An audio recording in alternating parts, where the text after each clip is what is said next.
अस्सलाम वालेकुम, welcome to game set match. I hope आप लोग खैरियत से होंगे, अच्छे से अपना ख्याल रख रहे होंगे। आज का दिन वो दिन जिस पे जो है शिद्दत से हमें इंतजार था वर्ल्ड कप T20 का, जो है वो स्क्वाड आएगा कि नहीं आएगा, T20 वर्ल्ड कप का स्क्वाड ऐलान होगा कि नहीं होगा। खैर इवेंचुअली कल जो है ये ऐलान हो गया था कि आज 4:30 बजे तक ऐलान हो जाएगा। थोड़ी ताखीर के बाद T20 वर्ल्ड कप का स्क्वाड का ऐलान हो गया है। वही स्क्वाड जो है वो न्यूजीलैंड भी जाएगा, जो कि ट्राई नेशन सीरीज खेलेगा, और उसी के जैसा स्क्वाड जो है वो अभी जब इंग्लैंड आ गई है, कराची पहुंच चुकी है, उसके हवाले से भी बात करेंगे। So many things to talk about today. आज बहुत सारी बातें करनी हमने, मगर मैं यहाँ पे ब्रेक लगाती हूँ उन सारी बातों को, बिकॉज मैं हूँ सवेरा पाशा और मेरे साथ मौजूद है अदील अजहर। अस्सलाम वालेकुम, गुड इवनिंग आप सबको। और वो कहते हैं ना, आ गया वो शाहकार जिसका इंतजार था। इंतजार थोड़ा सा जरूर करवाया इस अनाउंसमेंट ने, लेकिन बहरहाल पाकिस्तान टीम की अनाउंसमेंट हो गई है और इस वक्त बिल्कुल आखिरी दिन, और ऐसा लग रहा है हमने बिल्कुल जितना स्ट्रेच कर सकते थे ना, वही पाकिस्तानी कौम 11th आर्मी टीम जो है वो अनाउंस की है। सो बहरहाल हम ऐसा करते हैं, अभी मोहम्मद वसीम की प्रेस कॉन्फ्रेंस जो है वो गद्दाफी स्टेडियम लाहौर में जारी है। हम अभी थोड़ी देर में आपको वहाँ कट करते हैं, या आपको बल्कि दिखा भी देते हैं, या फिर हम पहले खिलाड़ियों के नाम हमने कट कर भी दिया है। हालात जो है वो शुरू कर दिए हैं और बहुत सारे सवालात होंगे। जो यहाँ पे जर्नलिस्ट मौजूद हैं उनके काफ़ी सवालात होंगे, बिकॉज वर्सेस इंग्लैंड जो है वो दो ऐसी बता दे सवाल क्या था इसमें। हाँ चलिए जवाब की तरफ बढ़ते हैं। हार्ड डाउन पे किसने जाना है? हाँ। आपको यू हैव टू चेंज आप batting order again and again. आपका ओपनर जो था वो कप्तान स्कोर नहीं कर रहा, तो पूरी टीम इन ट्रबल नजर आई। देखिए, इसमें एशिया कप के अगर आप ठीक है, बाबर की मतलब उस तरह परफॉर्म नहीं कर सका, लेकिन आई एम श्योर कि आप में से किसी को भी या पूरी दुनिया में भी किसी को उसके ऊपर कोई डाउट नहीं होगा कि he will come back and he will come back strong. अगर आप इसको थोड़ा सा दूसरे एंगल से देखते हैं कि बाबर के आउट होने के बाद भी हमने मैचेस जीते हैं, और उससे पहले भी अगर आप देखते हैं, क्योंकि ये सवाल आप बाबर से भी करते हैं, लेकिन हमारे different man of the matches का रेशो देखेंगे तो ये भी आपको नज़र आएगा जी कि हमारे हर मैच में कोई ना कोई नया एक आपको मैन ऑफ द मैच नज़र आएगा। सीरीज के 3 मैच हैं तो उसके अंदर 3 different man of the matches नज़र आएंगे। अब ये चीज़ आपको क्या शो करती है कि ये एक बंदे से टीम नहीं चलती या 2 बंदों से नहीं चलती, इससे टीम गेम, जिसको जहाँ पे मौका मिलता है, चाहे वो नंबर 10 बैट्समैन है, चाहे वो आपके ओपनर हैं, चाहे वो मिडिल ऑर्डर में आके, चाहे वो 1 छक्का मारता है या कोई 2 छक्के मारता है या ऊपर से कोई रन्स करता है, कंट्रीब्यूट वो टीम के लिए करते हैं। इससे टीम सपोर्ट, सबका काम है मैच जिताना, जिसको जहाँ पे मौका मिले। तो आई थिंक कि ये चीज़ें एक पॉजिटिव हमारे लिए है कि इस टीम के अंदर आपको मैच विनर्स नज़र आते हैं और उन्होंने पास में आपको मैचेस जिताए हुए हैं। आने और वन डाउन पे अगर हम देखें तो शान मसूद को खिलाना पड़ेगा। तो ये सारे 115 से लेकर 125 के स्ट्राइक रेट के बैट्समैन हैं। जब 3 आपके ऊपर वालों की अप्रोच 115-20 के स्ट्राइक रेट वाली होगी तो बर्डन तो यकीनी तौर पर मिडिल ऑर्डर के ऊपर आएगा। तो क्या कोई प्लान चेंज नहीं कर रहे, या इनको कोई रोल इनका चेंज किया जा रहा है, इनको कहा जाएगा कि आप अपना स्ट्राइक रेट बेहतर करें? देखिए, बात फिर वही है कि जो सिचुएशन की डिमांड है, ऑब्वियसली आपको जितनी भी क्रिकेट नज़र आती है,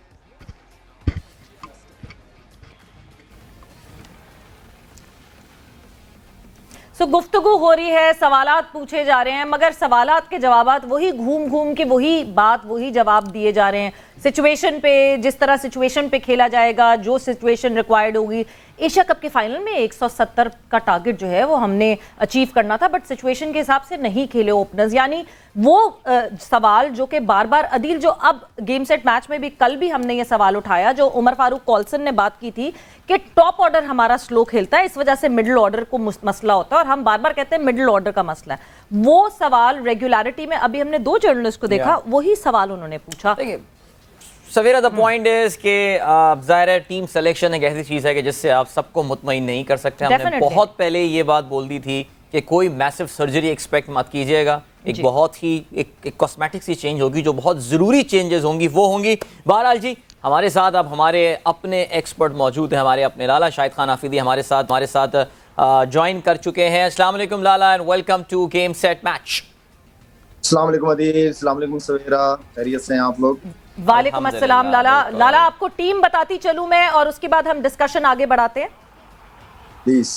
वर्ल्ड कप और न्यूजीलैंड की जो सीरीज होनी है, न्यूजीलैंड में जो tri nation series New Zealand, Bangladesh और पाकिस्तान ने खेलनी है, उसके लिए जो स्क्वाड अनाउंस किया गया है, that is Babar Azam, Shadab Khan, Mohammad Rizwan, Asif Ali, Haider Ali, Haris Rauf, Iftikhar Ahmed, Khushdil Shah, Mohammad Hasnain, Mohammad Nawaz, Mohammad Wasim junior, Naseem Shah, Shaheen Shah Afridi, Shan Masood, Usman Qadir. Reserves में 3 लड़के और अनाउंस किए गए हैं, that is Shahnawaz Dahani, Mohammad Haris and Fakhar Zaman. ये तो वो स्क्वाड है जो कि ऑस्ट्रेलिया जाएगा और न्यूजीलैंड जाएगा, मगर इंग्लैंड से जो हमारे 60 T20 मैचेस यहीं पाकिस्तान में खेले जाएंगे, 4 कराची में और 3 लाहौर में, उसमें जो स्क्वाड ऐलान किया गया, 2 के जो चीफ सिलेक्टर थे उन्होंने कहा कि बताने की जरूरत नहीं है, एक सही स्क्वाड है, मगर 2 मेजर डिफरेंसेस हैं इसमें, और वो अलग से नाम है जो अचानक से आपको सर्किट में अब दिखे। एक तो अचानक नहीं दिखा, बट दूसरा जरूर अचानक दिखा है, जिसमें बाबर आजम है, शादाब है, वो रेगुलर वो पूरा स्क्वाड है जो कि वर्ल्ड T20 में है, मगर क्योंकि शाहीन की अनअवेलेबिलिटी है तो आमिर जमाल और अबरार अहमद जो हैं वो एड इन होते हैं इस स्क्वाड के अंदर। सो लाला, ये स्क्वाड है आपके सामने। अच्छा, मेरे ख्याल में ऐसी कुछ ज्यादा बहुत चेंजिंग की उम्मीद रख रहे थे लोग कि एक्स्ट्रा कीपर भी होगा इसके अंदर, और मेरे ख्याल में जितना बड़ा टूर है उस टूर के अंदर देखें, यहाँ पे अगर उस्मान कादिर की बात करें और आगे क्योंकि ट्रिप बड़ा है तो आपके पास स्पिनर्स ऑलरेडी हैं, नवाज भी है, शादाब भी है, खुश दिलशाह भी है, इफ्तिखार भी है, ये वो लड़के जो हैं जो बॉलिंग करते हैं। आपको मेरे ख्याल में एक कीपर साथ में जरूरत थी, इसलिए एक रिजर्व में मोहम्मद हारिस को रखा हुआ है, बट वो नॉर्मल स्क्वाड में नहीं है, रिजर्व्स में जरूर है, ट्रैवलिंग रिजर्व्स।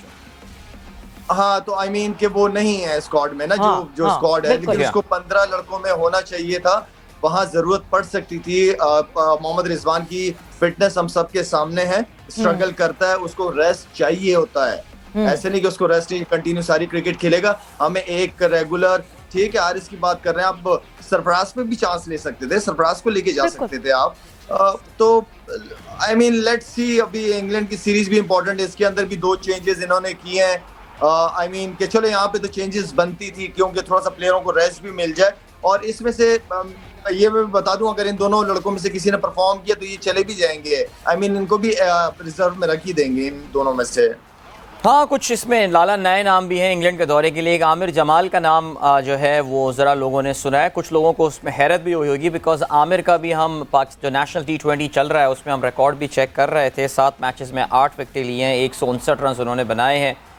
कोई ऐसी खातिर ख्वाह कारकर्दगी नहीं है, लेकिन उसके बावजूद I think he is a surprise inclusion in this allrounder category में, ऑलराउंडर कैटेगरी में। जबकि फ़हीम अशरफ का भी जिक्र हो रहा था काफ़ी कि फ़हीम अशरफ को भी वापस लाया जा सकता है स्क्वाड में, एक ऑलराउंडर कम से कम इंग्लैंड के ख़िलाफ़ सीरीज़ में उनको ट्राई किया जा सकता था। लेकिन बहरहाल ये आमिर जमाल का नाम एक थोड़ा सा इंटरेस्टिंग है, और एज आई सेड कि पाकिस्तान नेशनल T20 में इससे बेहतर परफॉर्मर्स रहे हैं, लेकिन बहरहाल सेलेक्टर को कुछ इसमें नज़र आया होगा जो शायद हमें अभी स्टैट्स में नज़र नहीं आ रहा, बिकॉज टोटल उन्होंने 11 T20 मैचेस ही खेले हैं अपने करियर में, जिसमें से 7 उन्होंने अभी जो नेशनल T20 चल रहा है उसमें थे। सो बाकी तो चलें, कोई चीज़ नहीं है। फास्ट बॉलर है, फास्ट बॉलर की स्पिनर ऑलराउंडर है, ये राइट आर्म मीडियम फास्ट, हाँ मीडियम फास्ट बॉलर है और राइट हैंड बैट्समैन है ये।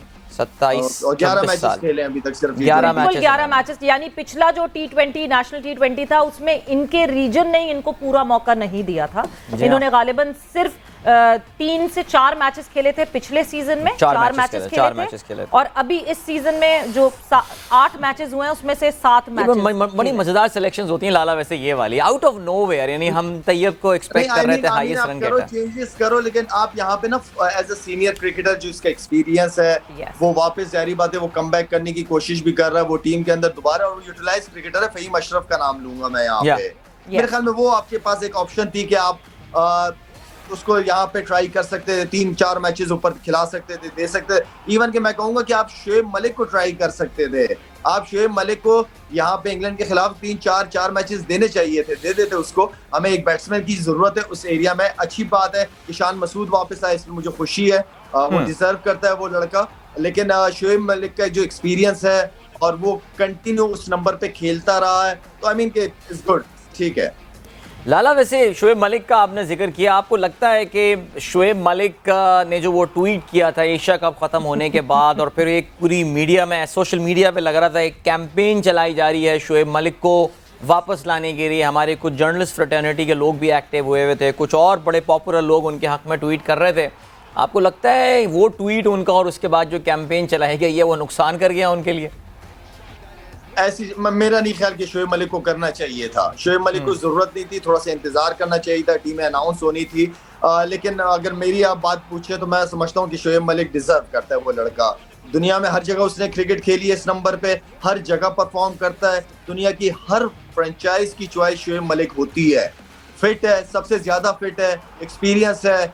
बाबर आजम के साथ बाबर को बहुत बड़ी सपोर्ट मिलती शोएब मलिक के होने से ग्राउंड के अंदर, चाहे वो खेलता या ना खेलता, बेंच पे होता, लेकिन काफी सपोर्ट मिलनी थी बाबर को। लाला, बहुत बड़ी सपोर्ट की बात कर रहे हैं तो एक बहुत बड़ी सपोर्ट तो सरफराज अहमद से भी मिलती है। वो इस वजह से बिकॉज अब जब आप रिजर्व्स में भी मोहम्मद हारिस को लेकर जा रहे हैं, मेन स्क्वाड में भी नहीं है वो, यानी जैसे आपने शुरू में बात की कि there is no backup for the wicket keeper, और हमें पता है कि रिजवान इन दिनों में किस तरह हमने उनको देखा है, उनकी इंजरी को देखा है, वो अपनी इंजरी में भी खेलते रहे, वो ही इज अ फाइटर।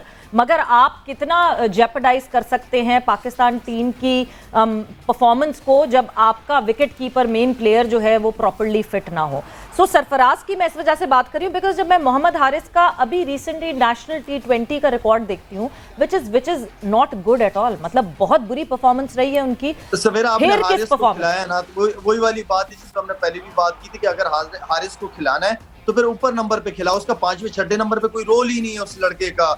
उसके वो इतना तगड़ा नहीं है कि बड़ी शॉटें मार सके, वो सर्कल को यूटिलाइज लाजमी कर सकता है, लेकिन हमने उसको यूटिलाइज किया ही नहीं। हमने उसको सिर्फ एज अ कीपर और 5वें 6ठे नंबर पे खिलाया। सरफराज का ये है कि सरफराज आई डोंट नो कि उसने ओपनिंग छोड़ी क्यों है उस लड़के ने। ऊपर से बड़े अच्छे रन करता है वो, अगर वो कंटिन्यू रखता अपनी ओपनिंग उसको स्टार्ट कम ऑन, अगर ओपन ही करता, उसको कंटिन्यू रखता डिफरेंट लीग्स वगैरह के अंदर, तो आज मेरे ख्याल में सरफराज बेस्ट चॉइस थी आपके पास। अगर लाला, बट ओपनर्स को तो जगह मिलनी नहीं है ना, मसला तो यही है। बट लाला बहुत पहले की बात कर रहे हैं, लाला मेरे ख्याल से ओपनर वो उनको चौथे नंबर पे जाके खेलना पड़ रहा है, तो मतलब ओपनिंग स्लॉट तो आप ये समझे कि पाकिस्तान आई थिंक सवेरा मेरे ख्याल से लाला जो बात कर रहे हैं ना वो पहले की, मैं ये बात कर रहा हूँ अगर रिजवान नहीं खेलता तो तब की बात कर रहा हूँ। राइट लाला, वैसे ऐसा लग रहा है कि बज़ाहिर पाकिस्तान क्रिकेट बोर्ड ने, या हो सकता है ये चेयरमैन साहब की तरफ से इंस्ट्रक्शंस हो, जो कुछ सीनियर प्लेयर है उनके नाम के आगे अब काटी लगा दिया है कि बस यार अब आगे बढ़ते हैं, we need to move on. जैसे सरफराज की बात हुई, शोएब मलिक की बात हुई। शोएब मलिक ने तो यहाँ तक कहा था कि वो रिटायरमेंट का ऐलान करने वाले थे, लेकिन उनको कहा गया था कि भाई रुक जाओ, अभी पाकिस्तान को ज़रूरत है आपकी। मेरे ख्याल से उन्होंने जो वो ट्वीट किया था वो इसी फ्रस्ट्रेशन की बुनियाद पे किया था कि यार खिला लेते, इस तरह तो इससे बेहतर तो कम से कम मैं भी खेल सकता था। लेकिन ऐसा लगता है बज़ाहिर अब शोएब मलिक के आगे क्या रास्ता है लाला? अब तो मेरे ख्याल से I think he should just go out there and announce his retirement, या अभी भी कुछ आपको नजर आता है कि खेल सकते हैं? मेरे ख्याल में ये ट्वीट जो थी वो होनी नहीं चाहिए थी मलिक की तरफ से, थोड़ा सा इंतजार कर लेते टीम। और आपको पता है कि चीजें इस तरह जब प्लेयर्स की तरफ से होती है तो पीसीबी की तो वैसी बेचारों की आंखें इधर होती है, माथे पे होती है कभी कभार, तो मेरे ख्याल में थोड़ा सा उसको ख्याल रखना चाहिए था। और देखिए वही वाली बात, पुरानी बातें हम दोबारा रिपीट करने बैठ जाते हैं यहाँ पे कि प्लेयर्स का और पीसीबी का जो कम्युनिकेशन है ना वो सबसे ज्यादा इंपॉर्टेंट है। अपने अपने प्लान्स डिस्कस होने चाहिए। अगर शोएब मलिक सिलेक्शन कमेटी के पैनल पे नहीं है तो बात तो करे, उससे बताए तो सही उसको कि उनका अपना क्या प्लान है। बिल्कुल, कम्युनिकेशन ही तो सबसे बड़ा मसला है। हर सीनियर प्लेयर यही बात करता है कि हमसे कम्युनिकेट नहीं किया जाता। हमें भाई इन्फॉर्म कर दें आप ऑफिशियली कि अब आप हमारे प्लान में नहीं हैं, आप डोमेस्टिक खेल रहे हैं, वेरी गुड, हमारे यंग प्लेयर्स आपके अंडर ग्रूम होंगे, वेरी गुड, मगर आप अब इस ख्याल में ना रहें कि आप नेशनल टीम को रिप्रेजेंट करेंगे। बट लाला 11th आवर पे आज आखिरी दिन था सबमिट करने का टीम, और इतना कोई एक वो हुआ था नहीं जी टीम में बहुत तब्दीलियां होनी है और फिटनेस के मसले हैं और फलाना है, तो इस वजह से। मगर जब मैं ये स्क्वाड देखती हूँ तो इसमें तो मुझे एक शान मसूद को लाने के लिए क्या इतना टाइम लगा? बड़ी बहस करनी पड़ी क्योंकि मीटिंग अच्छी खासी लंबी हुई है कल। देखें सवेरा, फिर वही कहूंगा कि ये बात पहले भी हुई थी कि इसमें सिर्फ एक आधा चेंज ही होना था। आपके पास सवेरा पीछे कौन से ऐसे ब्रैडमैन बैठे हुए हैं मुझे बताया ना, जो डोमेस्टिक क्रिकेट में तबाही मचाई हुई हो। ऐसे ब्रैडमैन भी तो नहीं बैठे हुए ना आपके पास। हाँ। असल चीज ये है कि काफी अरसे से ये बात हो रही है कि पाकिस्तान की 2 टीमें होनी चाहिए, एक जो नेशनल ड्यूटी पे हो, दूसरी ए टीम होनी चाहिए जिसके अंदर 20-25 लड़के हों जो हर वक्त तैयार हों पाकिस्तान टीम के लिए, कि आपको प्रॉब्लम ना हो, ये प्रॉब्लम ना हो कि रिजवान नहीं है तो पीछे कोई है नहीं है हमारे पास ऑप्शन, क्यों नहीं। इस तरह के हर प्लेयर्स के पीछे शाहीन नहीं है, ओहो पाकिस्तान टीम का क्या होगा, नहीं, आपके पास पीछे शाहीन की जगह ऐसे प्लेयर्स बैठे हुए होने चाहिए। वो 15-20 लड़के आपके पास हर वक्त तैयार होने चाहिए। वो अगर नेशनल टीम बिजी है तो आपके वो जो 15-20 लड़के हैं वो पाकिस्तान में खेलते हुए नजर आए, उनकी टीमें होनी चाहिए, उनके आपस में मैचेस होने चाहिए। बिल्कुल, मतलब अदील आप ये सोचें, शाहीन इंजर्ड हुआ है तो नसीम ने T20 का डेब्यू किया। सीरियसली मतलब यस वो जो लाला का बात बड़ी वैलिड है कि हमें ये 2 या 3 टीमों की अप्रोच पे जाना पड़ेगा। जी जी जी, कभी-कभार मुश्किल हो जाती है चीजें अदील। मैं ये कह रहा हूँ, अब जैसे शाहीन की बात अगर मैं करूँ, कोई भी हो शाहीन की जगह, चाहे शाहीन हो या ना हो, अब वो लड़का खुद इंग्लैंड गया, अपने टिकट पे गया, अपने पैसों पे रुका है वहां पे, डॉक्टर के साथ उसने कांटेक्ट किया, यहाँ से मैंने डॉक्टर को अरेंज किया, वहां से उसने डॉक्टर को कांटेक्ट किया, और वो सारा कुछ कर रहे हैं। इसमें पीसीबी कुछ नहीं कर रही। बड़ी हैरानकुन बात आपने बताई है लाला। ये नहीं है कि इंजर्ड हो जाए तो Lala, Pakistan cricket board is not doing all of this. ये रिहैब शाहीन खुद कर रहे हैं, सारा कुछ, सारी कोऑर्डिनेशन, डॉक्टर्स वगैरह, रहना सहना, सब कुछ वो खुद कर रहा है, मुझे जो पता चला है अभी तक। एंड देन फिर मेरे ख्याल में कोई 1-2 दफा जाकिर खान से बात हुई होगी, जाकिर खान ने बात की होगी, बस ये है।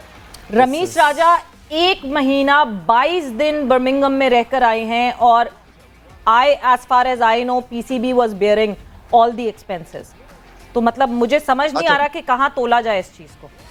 मुझे जो पता है वो ये है कि सारा कुछ वो खुद कर रहा है। यहाँ से मैं बैठ के डॉक्टर अरेंज कर रहा हूँ, वहाँ पे जो डॉक्टर जैफ है, तो हम बड़े जबरदस्त। जी डॉक्टर जैफ जफर, बिल्कुल हमने तो जो तारीफें की हैं पाकिस्तान क्रिकेट बोर्ड की पिछले 2 हफ्ते में, जरा हम उनको वापस ले लेते हैं। भैया ये सारे हमारे यूट्यूब से आप डिलीट कर देगा, वो हम तो उनको अप्रिशिएट कर रहे थे कि इतने प्रोफेशनल डॉक्टर जो। अच्छा चलें थोड़ा रहने देते हैं भाई, मत करना डिलीट, मत करो। अच्छा एक बट वक्त एक ब्रेक का हुआ है, जल्दी से हम एक ब्रेक पर जा रहे हैं और ब्रेक से वापस आप तो जरा और डिस्कशन करते हैं इस स्क्वाड के हवाले से और जो इंग्लैंड के हवाले से जो स्क्वाड ऐलान हुआ है उसके हवाले से, एंड इंग्लैंड की टीम कराची पहुंच गई है उसके हवाले से भी बात करेंगे।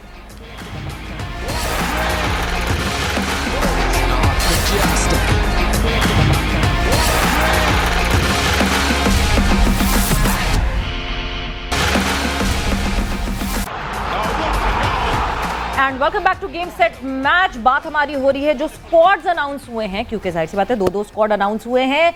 एक स्क्वाड अनाउंस हुआ है जो ऑस्ट्रेलिया टीम जाएगी वर्ल्ड कप के लिए, T20 वर्ल्ड कप के लिए। वही टीम जो है वो उससे पहले न्यूजीलैंड में वो ट्राई नेशन सीरीज खेलेगी जिसमें बांग्लादेश, पाकिस्तान और न्यूजीलैंड का मुकाबला होगा। और दूसरा स्क्वाड अनाउंस हुआ है जिसमें कुछ तब्दीलियां हैं जो कि हमारे चीफ सिलेक्टर भी शायद मिस आउट कर गए थे, वो वर्सेस इंग्लैंड जो स्क्वाड है जो अभी 7 T20s खेलना है उसके हवाले से स्क्वाड अनाउंस हुआ है। बट प्रेस कॉन्फ्रेंस में क्या क्या हुआ, क्योंकि हमारे बिल्कुल सवेरा प्रेस कॉन्फ्रेंस की भी हम बात करेंगे, लेकिन आपको एक बार फिर से रिमाइंड कराते चलें कि अभी इस ब्रेक से पहले शाहिद खान आफरीदी ने एक बहुत बड़ा इंकशाफ किया है जो कि आपको हमारी स्क्रीन पर भी लिखा हुआ नजर आ रहा है कि शाहीन आफरीदी जो कि इस वक्त रिहैब के प्रोसेस से गुजर रहे हैं, state of the art rehab के प्रोसेस से गुजर रहे हैं। He paid for his own ticket, he's paying for his own accommodation, और उन्होंने जो फिजिशियंस जो एक्सपर्ट्स अरेंज किए हैं वो भी लाला और शाहीन ने खुद किए हैं।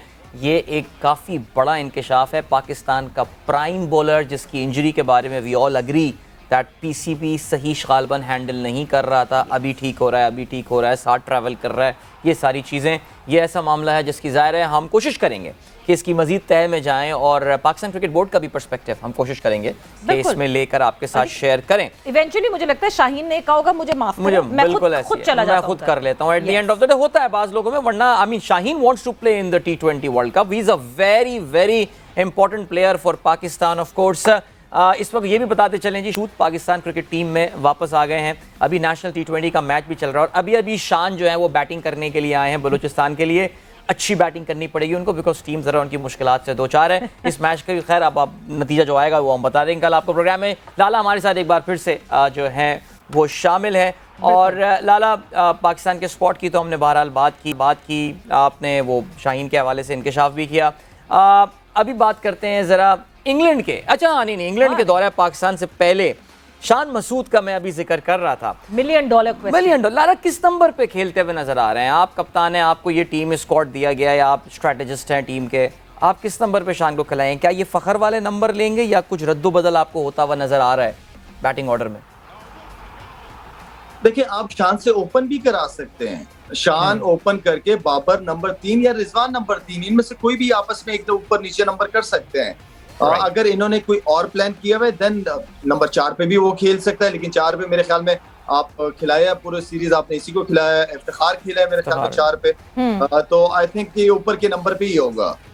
बट लाला ओपनिंग स्टैंड पे तो अभी जब हम प्रेस कॉन्फ्रेंस भी हमने कोई तकरीबन 2 सवाल जर्नलिस्ट के दिखाए हैं प्रेस कॉन्फ्रेंस अभी गेम सेट मैच शुरू करते हुए, तो यही सवाल जो है वो जर्नलिस्ट पूछ रहे थे कि हमें अपनी ओपनिंग स्टैंड पे ये इशू है, जो पेयर हमारा खेलता है रिजवान और बाबर, ठीक है दे आर रिलायबल, बट उनका स्ट्राइक रेट कम है, तो क्या ऐसा हो सकता है कि या तो उनको स्ट्राइक रेट पुश करने की बात की जाए या फिर उन दोनों का पेयर तोड़ के एक को 1 डाउन लाया जाए और एक दूसरे ओपनर को साथ खिलाया जाए। कुछ ज्यादा सैटिस्फैक्टरी जवाब नहीं मिला मोहम्मद वसीम से उस बात का। उन्होंने कहा नहीं वो खेल रहे हैं, बिल्कुल सही खेल रहे हैं और सिचुएशन के हिसाब से वो खेलेंगे। अच्छा देखें, ये वाली सिचुएशन ऐसी होती है कि आप 6 ओवर के अंदर आप कोई बड़ा टारगेट ना हो एंड देन आपको ये अपनी टीम पे प्लेयर्स, ऐसे प्लेयर्स आपके पास नीचे डेप्थ में हो जो कि उस चीज को आखिर में कवर कर जाए। एक तो ये प्लान भी है, ऊपर से आपके ये भी सोचते हैं, कप्तान के टीम का प्लान होता है कि यार ऊपर से विकेट 6 ओवर में गिरने नहीं चाहिए, हमारे पास बाद में बैट्समैन है, हम कवर कर जाएंगे। तो प्लान्स के ऊपर डिपेंड करता है। और इन दोनों का बाबर और रिजवान का खेलना तो ऊपर के नंबर पे बहुत इंपॉर्टेंट है, और वो खेलेंगे, अच्छा खेलेंगे, अच्छा स्टैंड देंगे, देन इसके बाद 170, 180, 190 का टारगेट आप दे सकोगे। लेकिन साथ में चीज ये कि आपको ऊपर की जो हम कहते हैं ना कि आप मैच जीतते हैं ऊपर से जीते हैं, तो 6 ओवर चाहे बैटिंग कर रहे हो, 6 ओवर बॉलिंग सबसे इंपॉर्टेंट चीज है। ये इंपॉर्टेंट स्टार्ट होना चाहिए, इंपॉर्टेंट होती है टीम के लिए। तो मैं तो ये समझता हूँ कि इनके ऊपर जिम्मेदारी बहुत ज्यादा है। Rizwan and Babar ICC ranking में टॉप नंबर पे, इन्होंने खड़े भी रहना है, इन्होंने रन भी करना है, तो इस चीज का भी प्रेशर बहुत ज्यादा होता है प्लेयरों पे कभी बार। बिल्कुल लाला, एक खिलाड़ी, मैं अभी ट्विटर अपनी टाइमलाइन पढ़ रहा था, ट्विटर फीड पढ़ रहा था, एक खिलाड़ी जिसकी सिलेक्शन के ऊपर लोग थोड़े से हैरान भी नज़र आ रहे हैं, मैं वर्ल्ड कप के स्क्वाड की बात कर रहा हूँ, वो है खुशदिल शाह। बिकॉज ऐसा लगता है बहुत सारे लोगों ने खुशदिल शाह को ऑलरेडी राइट ऑफ कर दिया था। उन्होंने कहा था नहीं यार ये बंदा जो है ना अभी तैयार नहीं है, या पता नहीं इस लेवल का प्लेयर नहीं है, मौके बहुत मिले, सिर्फ एक इनिंग गालबन खेली और वो एक छोटी टीम के खिलाफ उन्होंने कुछ रन्स किए थे। लाला आप काफ़ी सपोर्टर रहे हमेशा खुशदिल के, क्या आपको क्या रोल नज़र आता है खुशदिल का, कि क्या ये आसिफ की तरह का वो आखिर के ओवर में वो छक्के मारने वाला प्लेयर है, ये एक ऐसा प्लेयर है जो कि इनिंग को लेकर चले, कि मैं इसलिए पूछ रहा हूँ कि क्या इसको ऊपर के नंबरों में भी कहीं खिलाया जा सकता है? आप खुशदिल को कैसा प्लेयर परसीव करते हैं, किस जगह ला के उनको जो है आप बिठाते हैं? देखिए खुशदिल का नंबर जो बनता है वो यही नंबर बनता है, उसकी बॉडी लैंग्वेज से मुझे ये लगता है कि इसी नंबर पे कंफर्टेबल होता है। कम ओवर होते हैं, वहीं से आप मैच चेंज कर सकते हो। हाँ, उस तरीके की परफॉर्मेंस इस लड़के ने नहीं की। दूसरा ये है कि आपके पास इस नंबरों में डोमेस्टिक क्रिकेट में कौन प्लेयर है, एक लड़का जो इसके बाद अगर मुझे कोई नजर आता है, लेकिन उसका सबसे बड़ा मसला उसकी फिटनेस है, वो आपके पास आजम खान है, ठीक है ना। आपके पास पीछे डोमेस्टिक में है ही नहीं आपके पास प्लेयर्स। बिल्कुल, ये तो एक सबसे बड़ा मसला है। मगर कुछ अरसे के लिए हमें बीच में जो है वो आई बिलीव आसिफ आफरीदी भी खेलते हुए दिखे थे, जो कि कहीं ना कहीं इसी सिचुएशन पे खेलते थे। मगर खुशदिल की, क्योंकि जिस तरह आपने कहा कि तो बॉलर है बेसिकली, मगर वो काम भी कुछ थोड़ा सा कर लेते हैं, चिप इन कर लेते हैं। मगर खुशदिल की परफॉर्मेंस एशिया कप में जाहिर सी बात है बहुत जो है फोकस करके देखी गई। बट लाला एक चीज़ जिस पे और बहुत रेगुलरिटी में अब बात होगी, हम ये तो देख रहे हैं कि वर्सेस इंग्लैंड ये स्क्वाड है, आपने कहा कि हम वर्सेस इंग्लैंड शायद शुएब मलिक को भी ट्राई कर सकते थे, बट फिर ज़मीन आसमान की कंडीशंस का फ़र्क, क्या गारंटी है इस बात की कि जो प्लेयर्स यहाँ इस कंडीशंस में परफॉर्म करेंगे वो क्या वहाँ जाके हमें न्यूजीलैंड की कंडीशंस में या फिर ऑस्ट्रेलियन कंडीशंस में हमें क्या उस तरह परफॉर्म करते हुए दिखेंगे कि नहीं? देखिए सवेरा, बात यह है कि ऑस्ट्रेलियन कंडीशन ये कि पिच अच्छा बॉल आता है। अब वो ऑस्ट्रेलिया की विकेटें नहीं रही जो एक दौर में हुआ करती थी। अब अच्छा बैटिंग विकेट होता है, मजा आता है बॉल खेलने में, इवन के बॉलर्स को बॉलिंग करने में मजा आता है। चेंज हुई है वहाँ पे पिचेस, लेकिन बात वही मिडिल ऑर्डर की आती है कि वहाँ पे जो एक्सपीरियंस है और एक शुएब मलिक टाइप का प्लेयर ऐसा है जो आपको लेके चलता है, और वहाँ पे जरूरत इस तरह के प्लेयरों की पड़ेगी जो कि एक्सपीरियंस्ड है। इस रोल में हमने इफ्तिखार को देखा, लेकिन इफ्तिखार इफ्तिखार ने उस तरीके से, मैं ये नहीं कहूँगा कि बिल्कुल परफॉर्म नहीं किया, लेकिन उस तरीके से जो उस नंबर की डिमांड है कि आपने स्मार्ट क्रिकेट खेलनी होती है वहाँ पे, और वो क्रिकेट मेरे ख्याल में इस वक्त सर्कल के अंदर शोएब मलिक से अच्छी कोई लड़का नहीं खेलता क्रिकेट। वो बहुत सेंसिबल खेलता है, वो लेके चलता है टीम को जहाँ जरूरत होती है। वो कहने का मतलब ये कि वो 8 रन 7 रन 8 रन, वो ऐसा पीरियड होता है कि जहां आपको एवरेज को 7 8 8 9 इस तरह रखना पड़ता है। उस एवरेज को अगर आपने 170 180 करना है बड़ी टीमों के खिलाफ, तो उसके अंदर मैं I am still with Shoaib Malik. बिल्कुल लाला।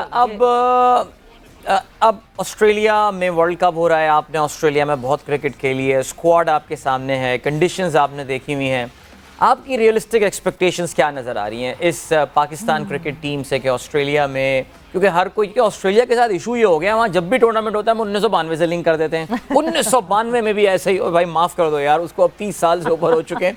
बट लाला बाकी आपकी रियलिस्टिक एक्सपेक्टेशन क्या है पाकिस्तान टीम से? 1992 में रमजान थे। बिल्कुल, ये एक है फैक्टर, इस दफ़ा चेंज हो गया सिलसिला। बिल्कुल, बट लाला बाकी आपकी क्या रियलिस्टिक एक्सपेक्टेशंस हैं पाकिस्तान टीम से? यार मैं अगर मैं अदील आप मेरी बात करो तो मैं पॉजिटिव हूँ, इस टीम के साथ भी पॉजिटिव। इसके अंदर, इस टीम के अंदर कोई कमी नहीं है, सिर्फ एक जज्बा, एक लगन, और वो हर 11 के 11 लड़कों की तरफ से जो एफर्ट होती है। और हम कभी बड़ी बड़ी परफॉर्मेंसेस की बात नहीं करते। अगर आपने मौके पे एक विकेट लेके दे दी या आपने मौके पे एक ओवर बड़ा खेल लिया आपने, तो वो परफॉर्मेंसेस बड़ी मैटर कर दी जहाँ टीम की जरूरत होती है। तो वो चीजें हैं, और इंशाल्लाह शाहीन भी टीम के अंदर वापस आ जाएगा। तो हम कॉन्फिडेंट कि इंशाल्लाह ऐसी टीम नहीं है कि हम सेमीफाइनल ना पकड़ सके। सेमीफाइनल तक तो हमें जाना चाहिए। लाला, बोलर्स का तो हमें ट्रस्ट है अपने बोलर्स पे, और हमारे बोलर्स ने बहुत अच्छी बॉलिंग दिखाई। सो आई होप कि वो ही यही कारकर्दगी हमें ऑस्ट्रेलिया में भी दिखे। और जिस तरह के फास्ट बॉलर्स हमारे पास हैं, एक बहुत अच्छा कॉम्प्लीमेंट दिया था राहुल द्रविड़ ने पाकिस्तान टीम की बॉलिंग को, जो कि ऑब्वियसली मैं ऑन ईयर नहीं बोल सकती हूँ, बट आप कहीं सर्च करेंगे तो आपको वो मिल जाएगा। बिकॉज उन्होंने भी नहीं बोला था प्रेस कॉन्फ्रेंस में, उन्होंने भी सिर्फ इशारे दिए थे कि हाँ जी ऐसी बॉलिंग है, वैसी बॉलिंग है। बट येस, आई एक्सपेक्ट कि वर्ल्ड कप में जो है इसी तरह रहे। बट लाला, बहुत बहुत शुक्रिया आपके टाइम का। एक डिटेल्ड हमारी डिस्कशन हुई about both the squad. Thank you Lala, बहुत बहुत शुक्रिया। वक्त इस वक्त गेम सेट मैच में ब्रेक का हुआ है, ब्रेक पर जा रहे हैं, और जब ब्रेक से वापस आएंगे तो अब्दुल कादिर ख्वाजा हमें ज्वाइन इन करेंगे, क्योंकि वो वहां प्रेस कॉन्फ्रेंस में मौजूद थे। तो जरा और इन डेप्थ वो हमें बता सकेंगे क्या क्या हुआ प्रेस कॉन्फ्रेंस में after the short break.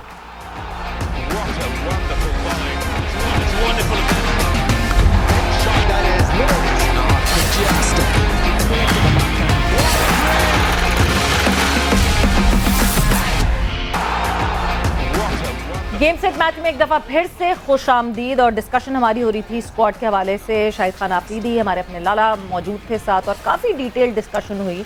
But before we go any further, Adeel, an important person of Pakistan cricket, ICC elite panel, elite umpire panel का भी हिस्सा रहे, असद रऊफ साहब, कल उनका इंतकाल हुआ, और 64 टेस्ट उन्होंने जो है ऑफिशिएट किए थे, 139 ODIs, 28 T20 इंटरनेशनल्स उन्होंने ऑफिशिएट किए थे। And I would say he was one of the gems for Pakistan, and yes, now he is no more. हाँ नहीं, बिल्कुल। और पाकिस्तान की अगर हम अंपायरिंग की बात करें तो आई थिंक इतने सारे टेस्ट मैचेस ऑफिशिएट करना all across the world, naturally उनके करियर का अख्ताम एज एन अंपायर उस तरह नहीं हुआ जितना उनके एक्सपीरियंस वाले बंदे का होना चाहिए था। लेकिन फिर भी अंपायरिंग की पाकिस्तान में जो दो बड़े नाम एक ज़माने में कहना चाहिए कि ऐसे भी मैचेस थे जहाँ पे दुनिया में किसी कोने में मैचेस हो रहे थे, तो दोनों पाकिस्तान के अंपायर जो है वहाँ पे आपको, अगर ऑफिशिएटिंग अंपायर भी, फील्ड अंपायर भी ना हो, तो आपको वो एज अ थर्ड अंपायर नज़र आते थे, अलीम डार और असद रऊफ़। और इन दोनों की पार्टनरशिप बड़ा एक अरसा चलती रही। वेरी अनफॉर्चुनेट, बिल्कुल गुमनामी की अब तो वो एक ज़िंदगी गुजार रहे थे, लाहौर में अपनी कोई दुकान वगैरह चला रहे थे, और वहीं पर ही जो है वो उनको इंतकाल हुआ। लाहौर से ही हमें ज्वाइन कर रहे हैं इस वक्त अब्दुल कादिर ख्वाजा, और कादिर से भी हम बात करते हैं। कादिर, ज़ाहिर है हमें बात तो आपसे टीम सिलेक्शन के हवाले से भी करनी थी, लेकिन समझते हैं कि असद रऊफ़ साहब की नमाज़ जनाज़ा जो है वो आज अदा कर दी गई है लाहौर में।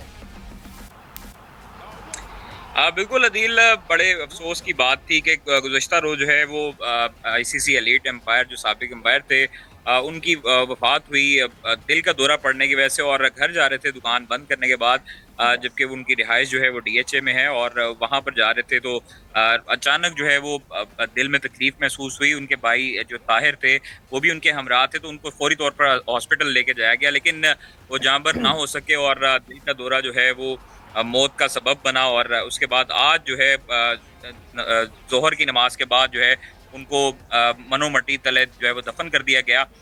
बड़े सोगवार छोड़ के गए पीछे, काफ़ी जो है वो दुख की घड़ी थी। उनके घर के बाहर भी उनके जो अफराद जो थे, लोग मिलने आए हुए थे। बड़े अफसोस की बात थी, और काफ़ी जो है वो साबिक क्रिकेटर्स ने भी और साबिक कप्तान ने भी काफ़ी गहरे दुख का इजहार किया। सोशल मीडिया पे भी रमीज़ राजा ने भी काफ़ी जो है वो गहरे दुख का इजहार किया। आईसीसी एलीट एम्पायर थे, बड़ी खिदमात हैं उनकी पाकिस्तान के लिए, और अलीम डार के साथ जो है उनका नाम जोड़ा जाता था कि अलीम डार के जो है वो लेवल और उनके तरह के जो है अंपायर माने जाते थे। बड़ी अच्छी उन्होंने पाकिस्तान के लिए सर्विंग की, बड़े मैचेस में उन्होंने जो है वो अंपायरिंग के फ़राइज़ सर अंजाम दिए। तो बस ये जो है वो गुज़श्ता रोज़ एक बड़ा गमगीन जो है वो सूरत हाल देखने को मिली कि उनका जो वाक़या था वो लोग जो है वो बिल्कुल यकीन नहीं आ रहा था कि इस तरह का जो है वो बिल्कुल अच्छे जो है वो चलते फिरते जो है जिस तरह उनको तकलीफ हुई दिल की, और अचानक जो है उनकी मौत वाक़या हुई।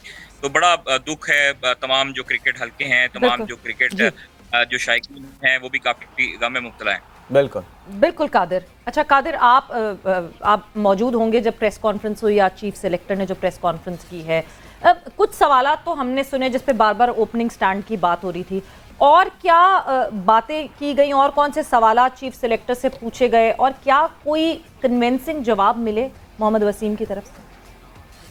देखिए, मोहम्मद वसीम ऐसे आते हैं जैसे किसी ने सबक पढ़ा के उनको जो है वो भेजा हो, और सिर्फ कुर्सी पर आकर जो है वो नाम लेते हैं, तमाम प्लेयर्स को अनाउंस करते हैं। हमने पहले भी इस तरह का काफ़ी गौर किया है सिस्टम में। तो आप देखें कि शुएब मलिक का सवाल हुआ मिडल ऑर्डर पर, 80% जो सवालात थे वो मिडल ऑर्डर्स पर हुए कि वो नाकिस कारकर्दगी है, परफॉर्मेंस उनकी कोई नहीं है वर्ल्ड कप। लेकिन उनका जवाब जो था वो सिर्फ एक ही था कि वो इनको जो 2021 का वर्ल्ड कप था T20 का यूएई में हुआ, उसके बाद जो अब एशिया कप की कारकर्दगी है, वो कहते हैं वो सेटिस्फाइड हैं, और इस तरह का हर लड़का जो है वो मैच नहीं जितवाता, जबकि एक लड़का होता है जो क्लिक करता है। तो आप ये देखिए, ये होम्योपैथिक सा इन्होंने जवाब दिया है कि बिल्कुल 50-50 सा जवाब है, कोई इसमें लॉजिक नहीं है कि उनकी परफॉर्मेंस भी नहीं है मिडिल ऑर्डर की, लेकिन उसके बावजूद जो है वर्ल्ड कप जैसे अहम तरीन इवेंट पर उनका नाम जो है वो सिलेक्शन के लिए पेश किया गया, और अब उनको जो है वो 15 रुकनी जो स्क्वाड है उसमें शामिल किया गया। शुएब मलिक का जब सवाल हुआ, शुएब मलिक जो है वो मिडिल ऑर्डर के लिए मजबूत उम्मीदवार थे, लेकिन उनको शामिल क्यों नहीं किया गया, तो उनका यही कहना था कि ऑस्ट्रेलिया में उनकी कारकर्दगी आप सबके सामने है, उनके स्टैट्स आपके सामने है, तो उनकी कारकर्दगी ऑस्ट्रेलिया जो है वो वहाँ पर अच्छी नहीं है, जिसकी वजह से उनको टीम में शामिल नहीं किया गया। ओपनर शान मसूद के जब सवालात हुए, तो शान मसूद को ऑब्वियसली कि अगर शान मसूद को अब भी शामिल ना किया जाता, फ़खर जमान चुके बाहर हुए स्क्वाड से, उसके बाद रिजर्व में शामिल हो गए, इंजरी का जो है वो बताया गया कि घुटने में इंजरी है फ़खर जमान की, और उसकी वजह से शान मसूद को जो है वो फाइनल जो 15 का स्क्वाड है उसमें जगह मिली है। लेकिन शान मसूद की कारकर्दगी ओवरऑल बहुत बेहतरीन है। आप देखें नेशनल T20 में, उससे पहले जो यहाँ पर डोमेस्टिक हुआ, उसके बाद जब इंग्लैंड में काउंटी खेलने गए, वहाँ भी आउटस्टैंडिंग उनकी कारकर्दगी रही। शान मसूद ने तो खिड़की तोड़ जो है वो एंट्री मारी है, और उनको कोई भी नहीं रोक सका। उनका नाम मजबूरन थोड़ी सी मेरी नॉलेज में इजाफा करेंगे, ये फ़खर कब इंजर्ड हुए? मतलब मैं अगर लास्ट मैच एशिया कप के फाइनल का याद करती हूँ, क्या उसमें वो इंजरी हुई थी? देखिए, मैंने एशिया कप का आप देखेंगे फाइनल था, तो हमने भी फ़खर जमान को रन लेते देखा, फिर उसके बाद आउट हुए, वो चले गए, उसके बाद कोई प्रैक्टिस सेशन भी नहीं था। तो मुझे नहीं लगता कि उस दौरान जो है उनको घुटने की इंजरी हुई है। अलबत्ता ये तो बस में बैठते हुए या प्लेन में बैठते हुए गिर गए होंगे, तो वहाँ इंजरी होगी। मुझे ऐसा कुछ नहीं लगा कि वहाँ पर फाइनल में या फाइनल के दौरान जो प्रैक्टिस सेशन था उसमें उनको कोई घुटने की इंजरी हुई है। बिल्कुल। अच्छा भाई, जाते जाते ज़रा ये आमिर जमाल के बारे में बताते चलें। ज़रा ये एक सरप्राइज इंक्लूजन है इंग्लैंड की सीरीज़ के लिए। अभी कुछ मैं ट्विटर टाइमलाइन पे देख रहा हूँ उनके कुछ छक्के वक्के दिखा रहे हैं कुछ, मेरे ख्याल से आई थिंक हम ये हम इन्वेस्टिगेट करेंगे इसको फर्दर। आमिर जमाल को और भी बेहतर जानने की कोशिश करेंगे, बिकॉज पाकिस्तानी क्रिकेट टीम में जो है वो एक नया इंक्लूजन है। कराची नेशनल स्टेडियम से खिजर हमारे साथ इस वक्त मौजूद है और इंग्लैंड की टीम जो है पाकिस्तान पहुंच चुकी है। हम अनफॉर्चुनेटली आज के प्रोग्राम में सवाल से कुछ बात नहीं कर पाए, लेकिन कल जरूर हम बात करेंगे जब टीम सिलेक्शन का जिक्र थोड़ा सा बासी हो जाएगा। तो खिजर, क्या अपडेट है? प्रेस कॉन्फ्रेंस हो गई है जॉस बटलर की, क्या कहते हैं? जी बिल्कुल, प्रेस कॉन्फ्रेंस हो गई है। स्टेडियम की जो सूरत हाल है उस पर बात करने से पहले मैं आप लोगों की डिस्कशन सुन रहा था, तो उसमें जिस तरह से ये कहा जा रहा था कि कॉन्फिडेंस दिया जाए इन खिलाड़ियों को, तो अमूमन हम ये देखते हैं कि जब इतना ज़्यादा कॉन्फिडेंस दिया जाता है तो इवेंट के बाद फिर बहुत सारे लोगों की कोचिंग भी जाती है, कप्तानी भी जाती है और सिलेक्शन कमेटी के जो सिलेक्टर्स होते हैं वो भी जाते हैं। तो टीम सिलेक्शन पर यहाँ भी चमगुइयाँ चल रही हैं पाकिस्तान के इस एक बड़े क्रिकेट ग्राउंड में, जहाँ पे जो है वो जो है 4 T20 इंटरनेशनल के लिए जाने हैं। बटलर आज आए हैं और उन्होंने बहुत अच्छे तरीके से जो है वो एक प्रेस कॉन्फ्रेंस की है। उनका यही कहना है कि वो बहुत ज़्यादा खुश हैं पाकिस्तान ना के और होपफुल है कि वो इस सीरीज को विन करके वर्ल्ड T20 की तरफ जाएंगे। दूसरी जानिब यकीनन पाकिस्तान टीम भी आएगी कल इस ग्राउंड में, इंग्लिश टीम प्रैक्टिस सेशन का आगाज कर देगी। तो यहाँ पर सब कुछ सेट है, देन गेम सेट मैच। तो यहाँ की सूरत हाल यही है इस वक्त के नेशनल स्टेडियम कराची में तमाम तर तैयारियां मुकम्मल कर ली गई हैं, बस अब कैमरा प्लेस होना है। तो कल से बाकायदा तौर पर फ्लड लाइट्स में ट्रेनिंग सेशन का आगाज हो जाएगा। मगर सबकी नजरें यकीनन आज जॉस बटलर की उस प्रेस कॉन्फ्रेंस पे लगी जिसमें उनसे सवालात भी हुए कि किस तरह की आप टीम लेकर आए। ये कहा जा रहा है कि जो मेन प्लेयर थे वो आपके साथ नहीं है, तो उन्होंने इस कॉन्फिडेंस का इजहार किया कि हम जो भी टीम हमारे साथ इस वक्त मौजूद है हम उसमें मुकम्मल तौर पर जीतने की सलाहियत रखते हैं। बहरहाल बहुत अरसे बाद इंग्लैंड की टीम पाकिस्तान आई है और नेशनल स्टेडियम कराची इनको वेलकम करने को तैयार है। ऑलमोस्ट 17 साल बाद, थैंक यू खिजर, बहुत बहुत शुक्रिया। 17 साल बाद जो है वो इंग्लैंड की टीम पाकिस्तान आई है और जिस तरह जॉस बटलर ने कहा कि बिल्कुल कैपेबिलिटी है इस टीम को, पाकिस्तान टीम को अच्छा चैलेंज देने की या हराने की। और हमें पता है कि पाकिस्तान टीम के पास पूरी कैपेबिलिटी है कि जो 24 घंटे में टीम इंग्लैंड की बनी थी, इंग्लैंड ने इंग्लैंड में ही क्या हाल किया था पाकिस्तान टीम। सवेरा जाते जाते अभी हमें पता चला है कि मोहम्मद रिजवान इंग्लैंड के खिलाफ सीरीज़ के इब्तदाई मैचेस में जो है वो नहीं होंगे दस्तयाब, उनके घुटने में तकलीफ की वजह से ही वोंट बी अवेलेबल।